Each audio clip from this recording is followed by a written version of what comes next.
I just watched Backrooms, and it got me thinking, what is the best way to craft a story about a liminal or infinite space?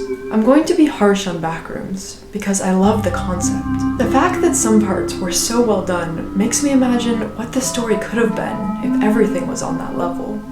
I think there are 5 key aspects to liminal spaces: aesthetics, horror, internal versus external world, exposition, and weirdness. In terms of the aesthetics, the vibe, the atmosphere, that's where the movie shined. I felt the paradoxical desire to wander around those yellow rooms for hours, while equally feeling the creepiness and emptiness of them. I'm obsessed with the concept of beautiful horror, and I felt that this movie showcased this idea in a unique way. Even though the rooms weren't beautiful, they somehow were. It's hard to understand why they were beautiful, but it's something about how they broke our concept of what a space is meant to be, and the way the space made you feel more alive when everything was stripped away. Which brings me to horror. I think the true horror in liminal rooms is the idea of getting lost forever, and the inability to escape.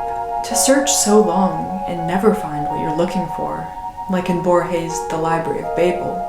I wish the movie had shown the characters getting lost for a long time. Days, weeks, months, years even, so that we didn't know if they were ever going to escape. Similarly, I think the focus on the internal psychology of Clark made the external world feel smaller. Having a liminal room reflect the minds of its characters is actually a concept I've used in my own novel, and I couldn't help but think of the parallels.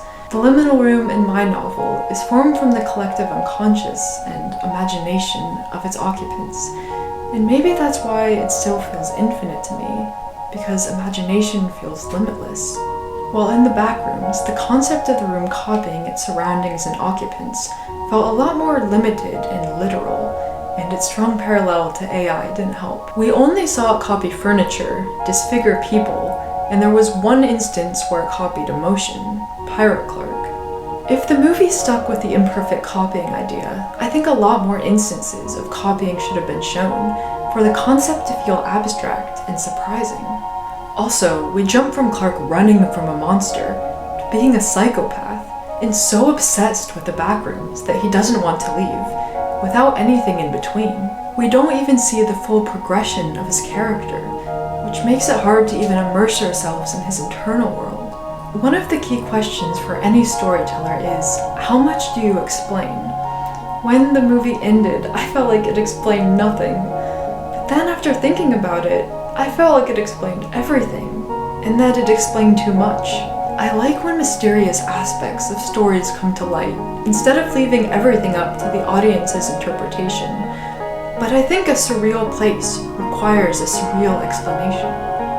The ending clearly set up a sequel, so much so that I was very surprised when the credits rolled, because it didn't feel like an ending. But with the sequel, I'm hopeful that there will be layers to the question of, what is the Backrooms?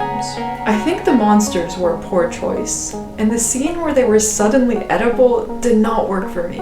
It was so out of the blue, and I felt like it was just weird for the sake of being weird.